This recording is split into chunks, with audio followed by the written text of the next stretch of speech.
Elon Musk interviews Trump, and the media goes nuts. Has turned into a haven for the spread of misinformation. Highlights of the Musk interview. Biden, we don't even have to talk about it. He couldn't have this conversation. He would have walked out. He would have said, where am I? Where am I going?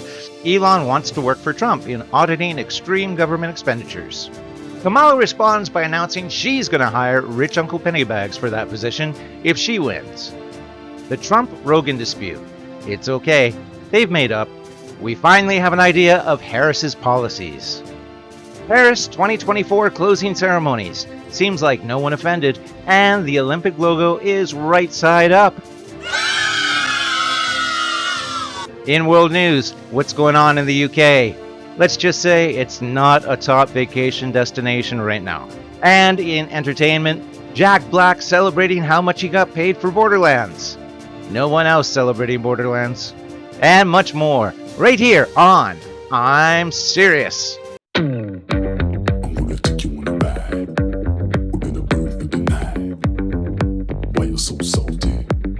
I'll still take a bite. Okay, we can take my Lambo. I'll put on a tight show. You sure you can handle? We be faster than Django. I'm gonna take you on a ride. Hi, Rex. Did you watch the Trump interview? Like millions of people, I sure did. Let's get into it in America first.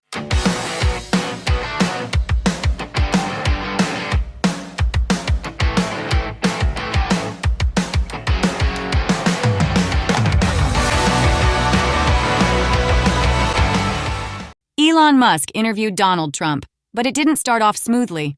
Not at all. It appears some did not want the interview to air.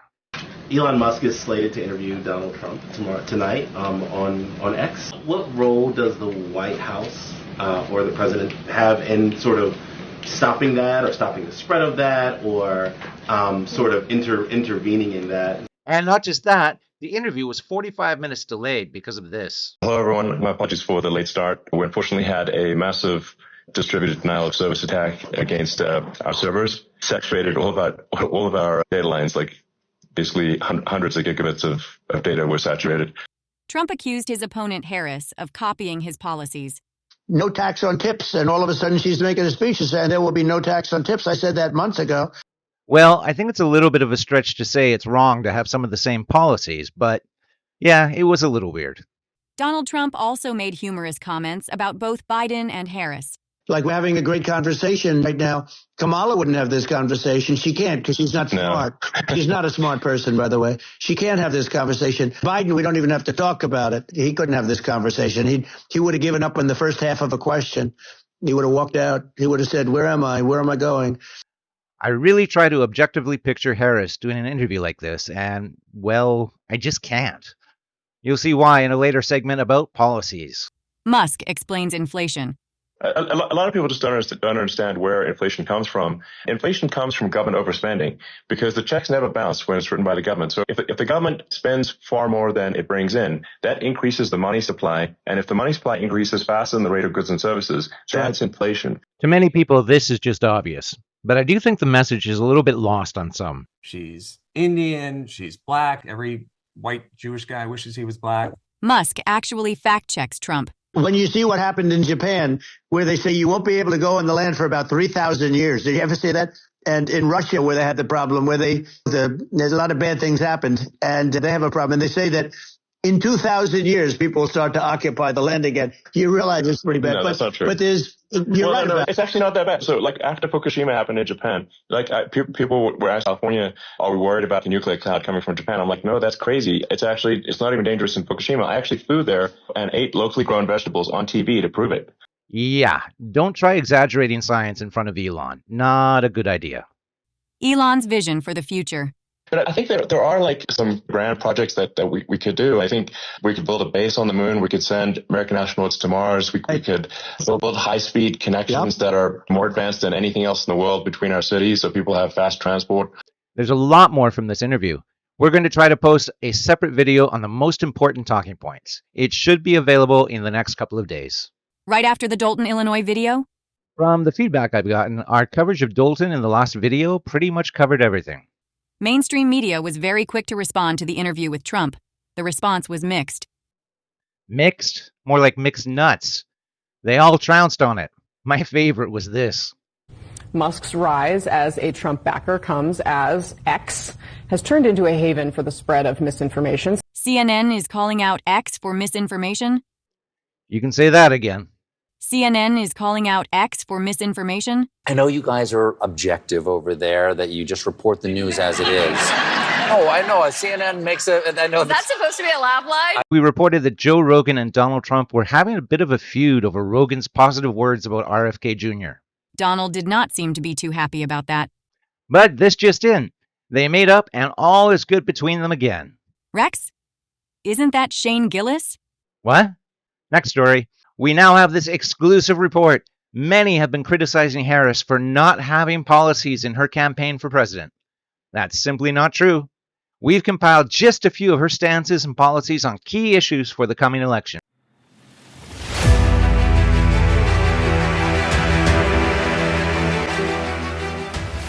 Prices have gone up, and families and individuals are dealing with the realities of that bread costs more, that gas costs more. And we have to understand what that means. That's about the cost of living going up. That's about having to stress and stretch limited resources. That's about a source of stress for families that is not only economic, but is on a daily level, something that is a heavy weight to carry. So it is something that we take very seriously, very seriously. And we know from the history of this issue in the United States that when you see these prices go up, it has a direct impact on the quality of life for all people in our country. You know what also excites me? What among the many things, I'm excited about electric school buses. I love electric school buses. I just love them for so many reasons. Maybe because I went to school on a school bus. Hey, raise your hand if you went to school on a school bus, right? So Ukraine is a country in Europe. It exists next to another country called Russia. Russia is a bigger country. Russia is a powerful country. Russia decided to invade a smaller country called Ukraine. So basically that's wrong. It is our undocumented immigrants that are the least likely to commit a crime. One of the things I'm most excited about. But the other, you guys are going to see. You're going to literally see the craters on the moon with your own eyes. Oh my goodness. So you're now no longer are you necessarily keeping those private files in some file cabinet that's locked in the basement of the house. It's on your laptop, and it's then therefore up here in this cloud that exists above us, right? It's no longer in a physical place. And talking about the significance of the passage of time, right? The significance of the passage of time. So when you think about it, there is great significance to the passage of time in terms of what we need to do to lay these wires, what we need to do to create these jobs. And there is such great significance to the passage of time when we think about a day in the life of our children. Trump doesn't stand a chance in the debate. I hope he's prepared. Let's move on into entertainment. We haven't done entertainment in a while. That's because it's usually boring.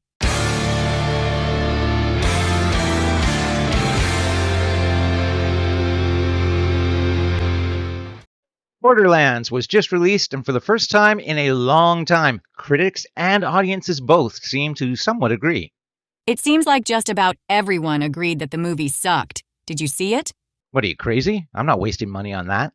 Well, there was one person who was very happy with the movie, and that was Jack Black. Yeah, now that he's pretty much banned from performing with Tenacious D, he's happy to get a paycheck from somewhere. Any other entertainment news? Well, except for Ben Stiller both endorsing and donating to Kamala Harris, there's not much else. She's Indian, she's black. Every white Jewish guy wishes he was black. Why don't celebrities listen to Ricky Gervais?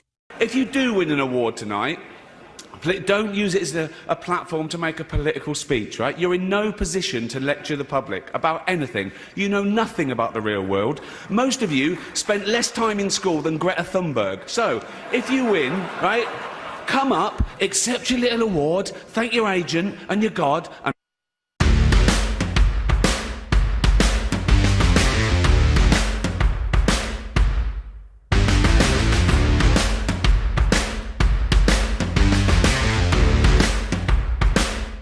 Wow, we didn't even transition into this segment. Didn't have to. Listening to celebrities prattle on about politics will kill any segment. I heard there's more women's boxing news. Believe it or not, yes, there's more. Guess who's suing X social platform? Imane Khelif. J.K. Rowling and Elon Musk have both been named in a criminal complaint filed to French authorities over alleged acts of aggravated cyber harassment. Donald Trump is also mentioned in the suit. Only in the West could this happen. Well, certainly not Algeria. We'll keep you posted on this story and if anything comes of it. So how were the closing ceremonies of France's Olympics? A lot better than the opening ceremonies, that's for sure. No one offended anyone, to my knowledge. I heard Tom Cruise made an appearance. Love him or hate him, Cruise came in like a rock star. Hopefully he'll get better numbers on the next Mission Impossible. Let's hope so.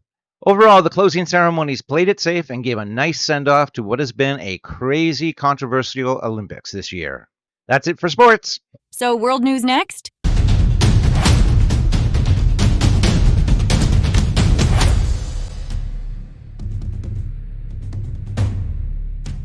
Here's a funny story. We have a clip of the leader of Canada, Justin Trudeau, speaking about his opposition leader, Pierre Poilievre, leader of the Conservative Party of Canada. An election is drawing near. Now, when you listen to this, I want you to tell me, who sounds like the leader of Canada and who sounds like the opposition? Poilievre has chosen to write off Canada's auto sector, to let good middle-class jobs disappear, and to let down Canadian workers. Well, our government will never let that happen. Pierre is the leader of Canada? It sure sounds that way. But no, Trudeau has been Prime Minister of Canada for the last 9 years. This is confusing. That's how they get you. Next on our stories is about our friends across the pond, the United Kingdom. It's a great travel destination these days. That's England? Yep, they've been having protests for a while now. It's getting to a boiling point. Pretty sure what's going to happen next. Martial law? The key to having complete control. Watch out, America. This is coming.